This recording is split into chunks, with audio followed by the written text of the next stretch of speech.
Por otra parte, hacia la otra dirección en la escala, hacia la maldad total, tenemos el primer cuadrante, el cuadrante del egoísmo. A reserva de mejores opiniones, a mí me parece que esto empieza cuando de niños podemos ser criados pensándonos o haciéndonos pensar que somos merecedores de todo, que no requerimos hacer ningún esfuerzo para obtener algo, que por el solo hecho de existir ya nos merecemos lo mejor. Estas personas que se crean creyéndose merecedores de todo, una vez que empiezan a tener una conciencia social, que empiezan a desarrollar su inteligencia socialmente, empieza a ejercitar modales. Pero a diferencia de la persona que lo hace por auténtica consideración a los demás, la persona que va en la línea hacia la maldad total lo hace más que nada para obtener aceptación de los demás y ser más fácil penetrar en ellos. Realmente no se interesan por los demás, se vuelven manipuladores. Conforme van dándose cuenta de las debilidades de otras personas, usan el cariño para chantajear moralmente. No corrigen a sus hijos. ¿Cómo le llamarían ustedes a una persona que se quiera más a sí misma que a sus hijos? A veces algunos padres sobreprotectores piensan que quieren mucho a sus hijos por esa sobreprotección, cuando realmente ellos se quieren a sí mismos más que a sus hijos. Porque por no tener la incomodidad de sentirse mal al corregirlos oportunamente, quizás con una nalgada, dejan pasar las cosas. Entonces empiezan a dejar que se forme un monstruo en esos niños que no son corregidos a tiempo. ¿Todo por qué? Pues por mantenernos nosotros como padres cómodos en nuestra zona de confort. Hay que aprender a subordinar nuestra comodidad por el amor a los hijos. Y los padres que no lo hacen, ciertamente se vuelven permisivos. En esta etapa del egoísmo empezamos a desarrollar tanto amor por nosotros mismos, nos apegamos demasiado a nuestra zona de confort. Y el peligro de apegarse demasiado a la zona de confort es que somos sujetos de desarrollar vicios, malos hábitos. Todo lo que en un momento dado nos da la sensación de bienestar, como pudiera ser el alcohol, en algunos casos la droga, en otros casos la vagancia, en otros casos una vida sexual desordenada. Las personas egoístas, por lo general, se han instalado tanto en un individualismo extremo, en un culto a sí mismas, que se vuelven indiferentes a los sentimientos de otros. Por centrar sus afectos en sí mismos, son poco empáticos con otras personas y se van desapegando, por lo tanto, de ese eslabón humano con el resto del mundo. Algunos incluso desarrollan un trastorno de personalidad narcisista, cuyos síntomas podrían ser un grandioso sentido de la autoimportancia, exageran sus logros y sus capacidades, esperan ser reconocidos como superiores. Sus errores para ellos son mínimos, mientras que los errores de otros para ellos mismos son garrafales. Exigen admiración excesiva. Hablan mucho de sí mismos, tratando de despertar esa admiración en los demás, para un culto a sus personas. Carecen de empatía, son reacios a reconocer sentimientos y necesidades en las demás personas. Normalmente, si uno intenta comunicarles sus sentimientos, oyen para responder en lugar de escuchar para comprender. Presentan actitudes arrogantes o soberbias. Como diría José Ingenieros, muchos de estos cerebros torpes se envanecen de su testarudez, confundiendo la parálisis con la firmeza. El egoísmo es semillero de la soberbia. Una persona soberbia es muy difícil para comunicarse con ella, porque como todo lo que se le dice lo filtra a través de su ego, y su ego generalmente rechaza aceptar cualquier corrección. Si no es adulación, no es aceptado fácilmente. Sienten cualquier llamada de atención o cualquier llamado a la razón como una agresión, como una ofensa. Si de pronto nosotros somos personas que no se nos puede decir nada porque sentimos que nos están agrediendo, cuidado, es el ego el que está recibiendo los mensajes y no nuestro razonamiento. Llega un momento en que este mismo ego nos llega a desapegarnos a la razón total. El fundamento de la razón es la objetividad. pero la actitud emocional que corresponde a la objetividad definitivamente es la humildad. No podemos ser objetivos y por lo tanto razonables si no somos humildes en nuestro pensamiento. Si recibimos lo que se nos dice con ego, con soberbia, estamos emitiendo juicios, nos estamos desapegando de una opinión objetiva y por lo tanto de una opinión razonable. Entramos al segundo cuadrante, el cuadrante del egocentrismo.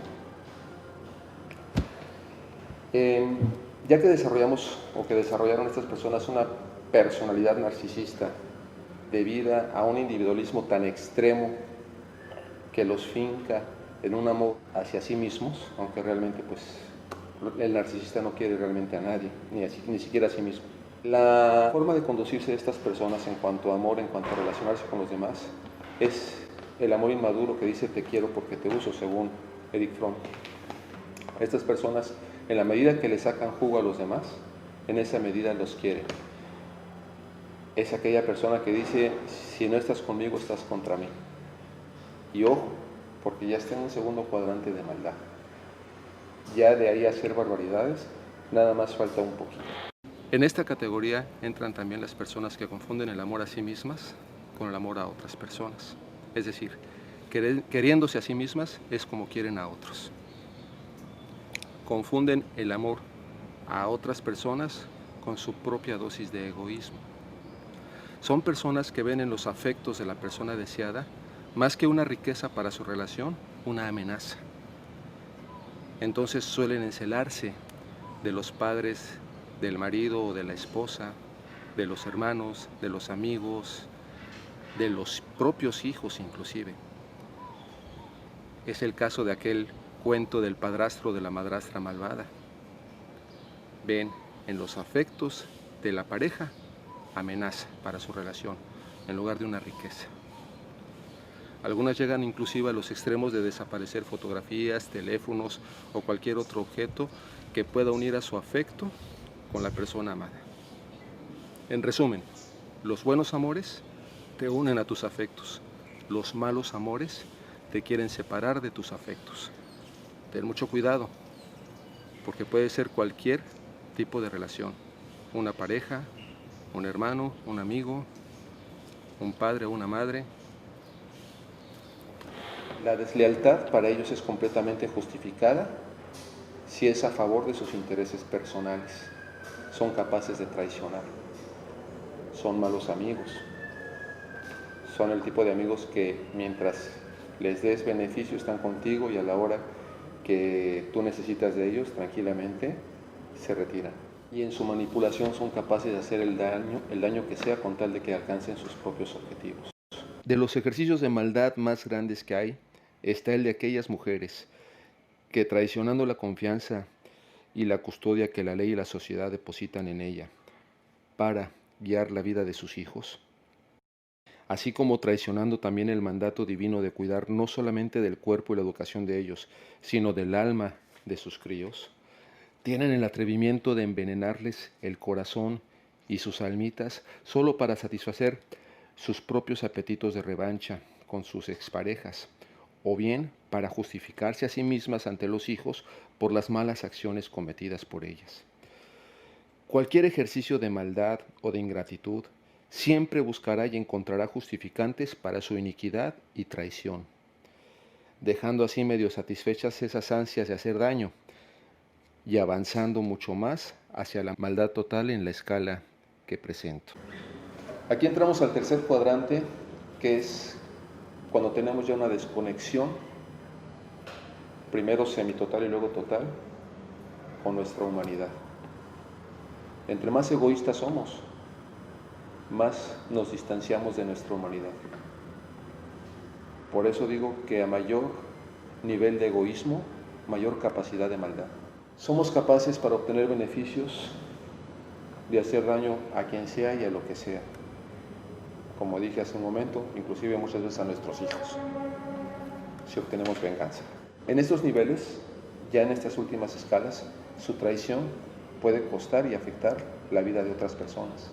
Son capaces de asesinar por cobardía más allá, son capaces de asesinar por maldad. Finalmente son capaces de volverse ecocidas, como aquellas compañías multimillonarias que van depredando bosques, contaminando océanos, ríos, con tal de ellos obtener más y más dólares, más y más dinero. ¿Hasta dónde llega su deshumanidad? No tiene límites. Es una de las maravillas del hombre, que tanto para hacer el bien como para hacer el mal no hay límites. La persona buena es capaz de entregar su propia vida. La persona que camina hacia la maldad total es capaz de entregar la vida de todos, menos la propia. A mayor capacidad de egoísmo, mayor capacidad de maldad.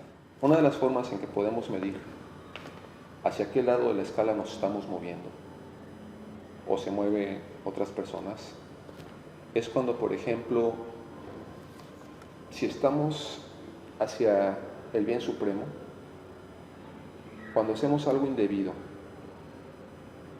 y alguien nos lo hace notar, lo que sentimos es vergüenza e intención de reparar. Cuando nos estamos moviendo hacia la maldad total y hacemos algo indebido y alguien nos lo hace notar, en lugar de sentir vergüenza, lo que sentimos es enojo. Y entonces es esa gente que se pone al brinco, esa gente que reacciona agresivamente cuando se le hace notar que está actuando mal. Bien, entonces dejamos claro que esto tiene mucho que ver con nuestras actitudes cotidianas, nuestros sentimientos, nuestra forma de actuar. Hay constantes y hay variables. Siendo personas buenas, como constante vamos a movernos en la escala hacia el bien supremo, aunque de repente, como seres humanos perfectibles, podemos caer en variantes ocasionales donde cometemos errores. Por otro lado, la persona mala, su constante, son actitudes derivadas de su egoísmo, y las variables son las pocas veces en que hace algo correcto. En esta escala vemos una zona de paradoja. La zona de paradoja es aquella donde hacemos que una cosa parezca lo que realmente no es. Lo bueno parece malo y lo malo lo vestimos de algo bueno. Por ejemplo, cuando alguien ha tenido que cazar, quitar la vida a un ser vivo para alimentar a su familia o su grupo social, aparentemente hace algo malo, pero realmente es algo bueno. Es decir, es un mal menor por un bien mayor. Y por otro lado, cuando por ejemplo un político da de comer a 200 personas para que vayan a un mitin, aparentemente está alimentando a la gente, pero lo que hay en el fondo es una intención de obtener sus votos. El político está viendo a los demás como un medio y no como una finalidad. Cuando el ser humano deja de ser una finalidad para otros y se convierte en un medio, entonces empieza a deshumanizarse, deshumanizando a los demás, y termina la igualdad. Es entonces cuando realmente empieza la explotación del hombre por el hombre y empezamos la ruta de la maldad total. Bueno, pues esta es a grosso modo la escala solana. Como ven, no hablamos de descubrir ningún hilo negro.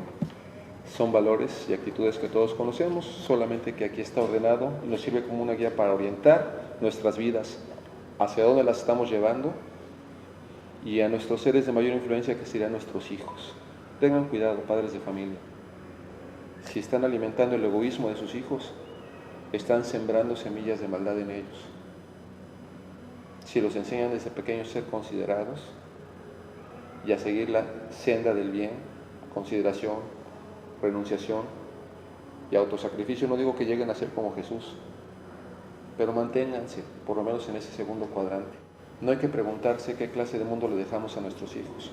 Preguntémonos mejor qué clase de hijos le estamos dejando al mundo y qué clase de seres humanos somos nosotros también, porque nos sentimos muy buenos, pero realmente no podemos saber si somos buenos hasta que no tenemos la oportunidad de rechazar al mal pensando en el beneficio de los demás. Hasta entonces podremos calificarnos de buenos. Si llega ese momento de prueba y optamos por nuestro beneficio, entonces cuidado, estamos caminando hacia el otro lado. Quiero concluir con una frase del poeta Pablo Neruda. Si nada nos salva de la muerte, al menos que el amor nos salve de la vida.